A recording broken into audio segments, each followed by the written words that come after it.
I feel like I'm beating a dead horse, and at the risk of repeating myself, and I hope I am not stuck on stupid, I have to reinforce the idiocy of this notion of an us against them when it comes to FBA's, foundational Black Americans, versus others from the Pan African diaspora, because there seems to be an us versus them mentality. And it seems to be one sided, I would say, with us, and I'm using this for point of argument, the FBA's holding our ground or standing our ground that we somehow or another have been victims of the others who have immigrated from Afro-Caribbean countries, African countries, Afro-European countries. Uh, they look down on us. They embrace the stereotypes that racist white supremacists have put upon us, that we are lazy and we just sit around and collecting welfare checks, and we do not do anything and for this country, and so on and so forth. And we know that not to be true. But yet and still, we have dug our heels, some of us have dug our heels into this argument, and we have made it our plight in life to separate ourselves from others who have come from the or are part of this Pan African diaspora. And it's very sad, I think, because what it does is it causes a division. And it causes a division during a time that the most melanated of us in this country, regardless of your birth, your parents' birth, your grandparents' birth, on and on and on, we need to stick together because we are seeing what this government and the powers that be, and who are the powers that be, those who are still the majority in this country, are trying to do to us. And as opposed to us separating and dividing ourselves, we need to use our intelligence, our collective creativity, our collective fortitude and tenacity to build our own armies, resources, communities, farms, whatever it is, so that we are prepared to fight our own fight when, in fact, that fight is brought to us. And we know that it's coming. So if we're divided, we will fall. And it seems to be that the FBAs, or the mouthpieces for these FBAs, are really hung up on those ethnicities who are not foundational Black Americans, are taking jobs or acting roles or positions from us. And that sounds very familiar to what some of the nationalists and racists and poor white people have been saying for a very long time about Black people, about Jews. Remember, we will not be replaced, about immigrants. And it was wrong then, and it's wrong now, especially coming from us. Now, if an immigrant of African descent, Pan African descent, has achieved some form of success, that should be applauded, because A, we know what has achieved success in this country. That should be applauded because A, what we do know is that it was not given to them. They are not Nepo babies. They certainly were not, it was not given to them because of their color or because of their gender. It was given to them, or they earned it, They worked hard for it. They fought for it in the only ways that they could by being the best in their classes, in their field, whatever have you. That is not to say that we don't do the same. We do. I am not taking away, neither are they taking away the contributions that foundational, for argument's sake, foundational Black Americans have made, not just to this country, but to the world. But where we got our intelligence and our fortitude and our creativity comes from our ancestors and our ancestors' ancestors and our ancestors' ancestors' ancestors who came from Africa. And that is something to be embraced and raised up and not torn down or criticized or rejected when it comes to our brothers and sisters who come from those countries. And yes, I understand that there are those instances where some of the Pan-African diaspora who immigrate here to the United States have bought into the stereotypes and the tropes that white supremacists have put out there about Black Americans. And they're wrong for doing that. But at the same time, Black Americans, and I have been guilty of it, falling into ignorance or whatever it is, have also applied stereotypical tropes to those immigrants who have come from different lands, have come from different continents, have made fun of the way they dress and made fun of the way that they speak and the things that they eat. And I was wrong. So there's wrong on both sides, but it's up to us not to perpetrate that wrong and definitely not promote that wrong, because where it's coming from is from those who are in the majority and hold the power for now. They are trying to separate and divide us. And once we start to make or gain this momentum in terms of self-sustainability, self-sufficiency, success, whether it is in our country and we're doing things that show that we are self-sustaining and that we are not dependent on them for their handouts and hands ups and all of that, where we globally are making a difference and making demands and putting a stop to the exploitation and to the colonialism, they become afraid. That majority becomes afraid. And the only thing that they know how to do is tear down and tear apart. So when we have people who look like us, who are forcing this issue of, the tethers, and they're other than us and they're taking from us and they don't represent us and we don't share the same cultures, and I don't want to be confused with them. It's wrong. It's ignorant.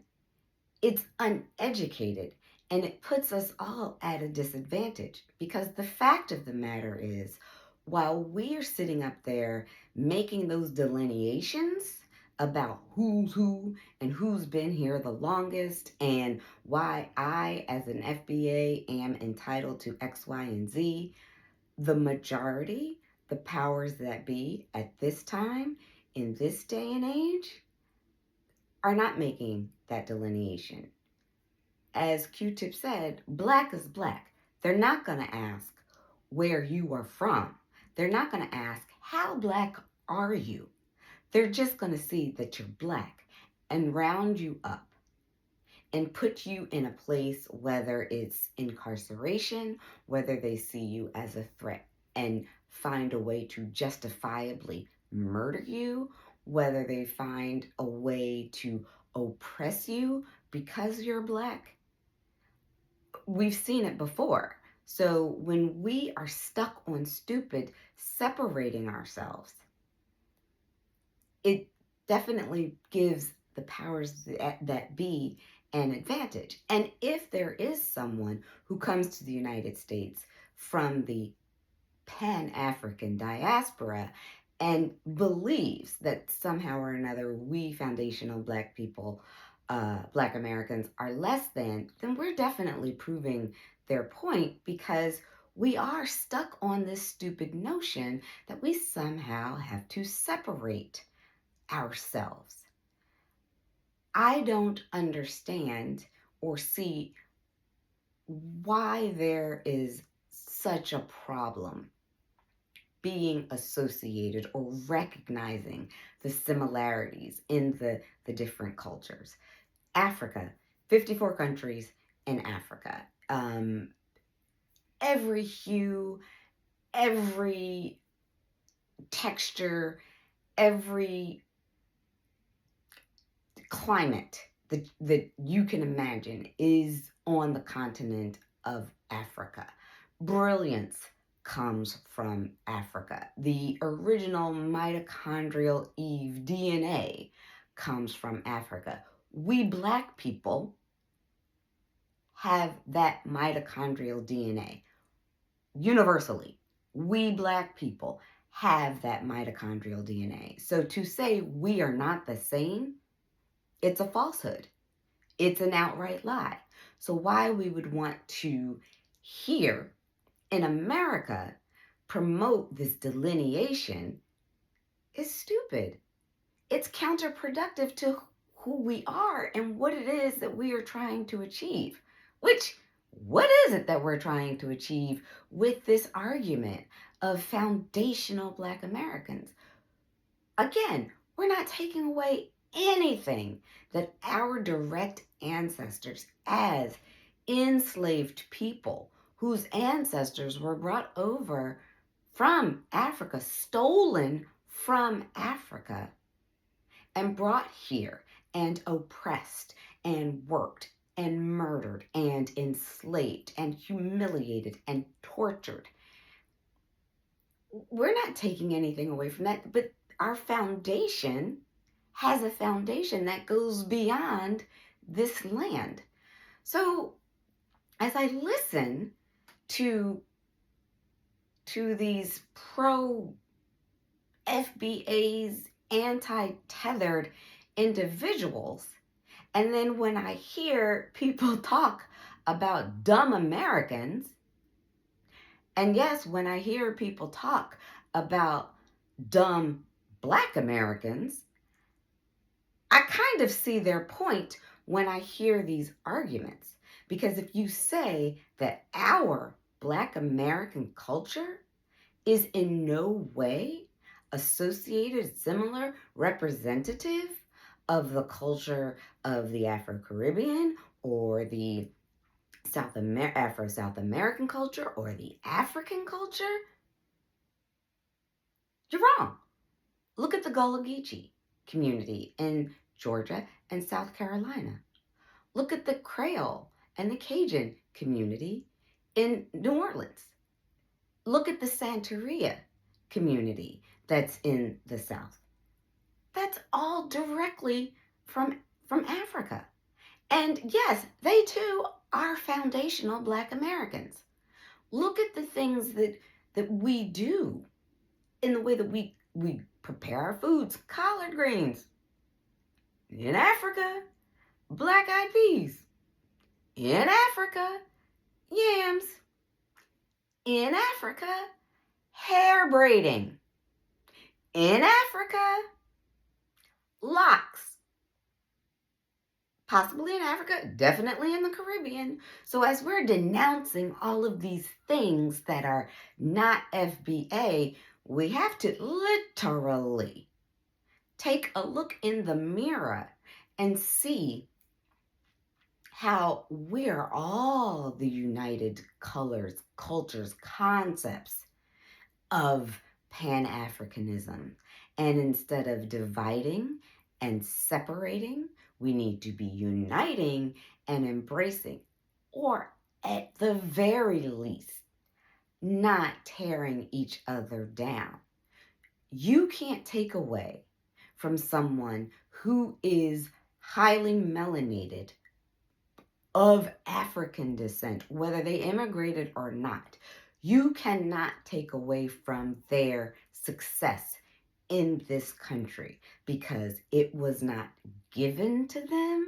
They earned it. And chances are, if you compared what they have achieved and how they achieved it and where they are in their professions versus a white person and what they've achieved and where they are in the profession that they're in, and they're on the same platform, the black person is underserved.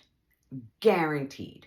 We all know that we have to work twice as hard to get half as much. So why in the world would we, as foundational Black Americans, want to step in or hold back that person's success because we are in our feelings about possibly being slighted by a small percentage when we have the same opportunities, when we can take advantage of the same opportunities, and when we can, in addition to realizing those opportunities and take advantage of them, lifting people up as opposed to tearing them down. It just doesn't make any sense. So I don't know how many more times I'm going to speak on this because every time I see this on TikTok, or I haven't seen it so much on Instagram, but every time I see this, it just boils my blood because it is by far one of the stupidest arguments, positions I have ever heard. And it is unsupported by actual evidence.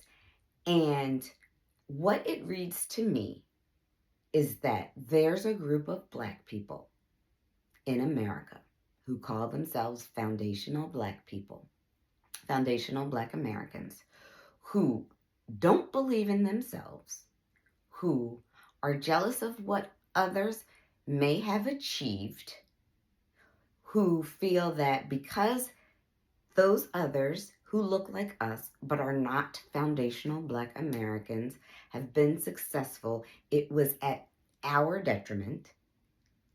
And the way that we succeed is by somehow tearing them down. And that sounds a lot like racist white supremacy and what has been holding us back, or how white people have been holding us back and destructing and destroying what's been done with the civil rights movement and with the voter rights movement. It sounds like foundational Black Americans are threatened because foundational Black Americans cannot rise to the occasions, don't have the intelligence, don't have the fortitude, don't have the tenacity, don't have the savvy to achieve what it is that our Pan-African brethren can do, that we, foundational Black Americans, are subpar. And I don't believe that I am subpar of anything or anyone. So I will not subscribe to tearing someone who looks like me but is from a different country. I will not separate myself from someone who looks like me but comes from another country. I will not deny or block someone's blessing who looks like me but comes from another country simply because they come from another country. That is not my style. That is not how I was raised as a foundational Black person. That is not what my ancestors and ancestors before them and ancestors before them and ancestors before them would have expected of me. So, you can go ahead and continue to spew this hatred because that is what it is. But it is a reflection on your shortcomings. It is a reflection on you being threatened. It is a reflection on your insecurities. It is a reflection on your jealousies. It is a reflection on your incompetence. It is your reflection on your insecurities. Did I say that already? Well, let me say it again. It is your reflection on your ineptitude. It's not a reflection on who they are. And apparently, because you feel so convicted in separating yourself from them because they somehow told you you were less than, you believe them. So that's all I have to say about that. Take it however you want it. You can add whatever comments you want to add. I'm fine with it. But this is the stupidest argument. It is a waste of time. And you really should find some other hill to die on. Peace and blessings.